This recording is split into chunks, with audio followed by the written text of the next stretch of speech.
Hey guys, Daniel here from Live Tech Australia. Today I'm giving you my top 5 thoughts about the LG G3.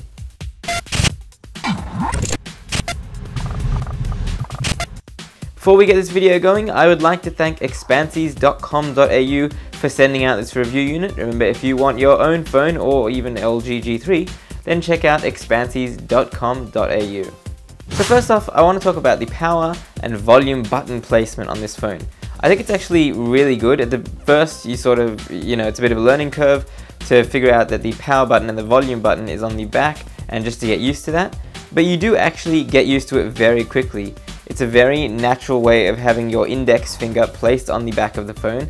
And I think after some time, it actually does, you get used to it. It's really good. The camera quality on this beast is amazing. It is so clear, so crisp, and it works in very good conditions. So I tried this in a lot of daylight situations and some dark situations, which you are going to see on screen right now. And I can tell you that for most situations, this is one of the best cameras I've ever used on a smartphone. It's got this laser autofocus technology, which it uses to obviously figure out the focus, and it works very well. I have had no issues with this camera whatsoever. By the way, if you do want to see this camera in 4K, check out this video over here. Click it. Come on. You want to do it. Okay, that's enough time. Now I want to talk about the screen size with this phone. It is a 5.5 inch screen, but when you compare it to another 5.5 inch phone, you can see it's actually quite a lot smaller. This is the OnePlus One. So the 5.5 inchness on this phone is a lot less. It kind of feels a bit like 5.3 inches. And that is due to the fact that LG has sort of cut out a lot of the bezels on this phone. So it's almost just like a full glass display. You have very slight bezels on the top and the bottom, and even slighter, thinner bezels on the right and left sides of the phone. So that makes it much better to hold in the hand. So if you have very small hands like me, and you want a 5.5 inch phone and none of the other phones seem to fit in your hand properly, this is probably going to be your best bet. Next up is that 4K screen. It is really nice, really sharp, crystal clear. It actually has some 4K sample videos built into the phone that you can watch.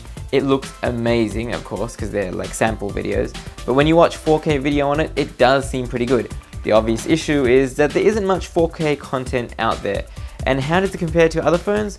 Well, Bill Guam on YouTube actually asked me if I could compare it to the Galaxy S5 screen. Now, I don't really have a macro lens, which he wanted me to use to show what the difference is, but I will try and show you a close-up, as you can see over here. So let me know what you guys think of the screen quality difference between the Galaxy S5 and the LG G3 in the comments below. But moving on. Now I want to talk about 4G LTE on this device. Now this did come from expansies.com.au. It was a European model because it had French on the back, but it did say it was compatible with the Australian frequencies of LTE, which is 1800 and 2300 MHz, which is what my telco runs their 4G off. Ooh, I got an email.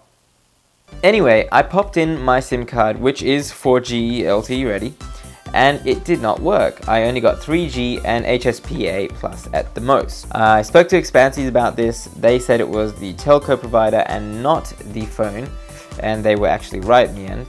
I went to my telco, we tried a whole bunch of things, fiddling with the settings. We could not get the LTE antenna to work. Fast forward a few months later, I was in the UK and popped a 3 UK 4G SIM in here, and it worked fine. So it did possibly have something to do with my provider, which is Optus in Australia, and yeah, for some reason it just didn't work on Optus. I'm not sure if it's a faulty unit or whether all the G3s from Europe, or the unlocked ones at least, will not work with the Optus SIM card in Australia. But anyway guys, I really enjoyed reviewing this phone, and I really am happy that you guys took the time to watch this video. Remember to give it a big thumbs up. Remember to hit that subscribe button if you enjoyed what you saw, and I will deliver more of this awesome content for you guys. Remember, you can also subscribe and sign up to our email list. We will send you an email whenever we create a new video. The link is down below in the description. So let me know what you guys thought of the new LG G3, and until next time, I'll see you later.